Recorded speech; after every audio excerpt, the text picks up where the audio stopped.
মায়ের হাতের রান্না খেয়ে ভাইপোর সঙ্গে সময় কাটানো। আন্তর্জাতিক ক্রিকেটে ফিরতে হলে তৈরি হচ্ছেন ঈশান।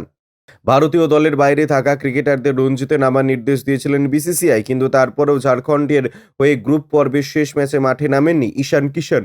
বিসিসিআই সচিব জয় শাহ ক্রিকেটারদের সাফ জানিয়ে দিয়েছেন, ভারতীয় দলে খেলতে হলে রঞ্জি সহ ঘরোয়া টুর্নামেন্ট খেলতে হবে, নয়তো তার ফল ভালো হবে না, সেই ইঙ্গিতই দিয়েছেন জয়। যদিও একটি সর্বভারতীয় দৈনিকের প্রতিবেদনে ঈশান কিষানের ঘনিষ্ঠ মহল সূত্র উদ্ধৃত করে দিয়েছেন, বিসিসিআই নির্দেশিকা ঈশানকে উদ্দেশ্য করে নয়। ঈশান কিষান বিসিসিআই ও টিম ম্যানেজমেন্টের সঙ্গে যোগাযোগ রাখছেন বলেও দাবি করা হয়েছে।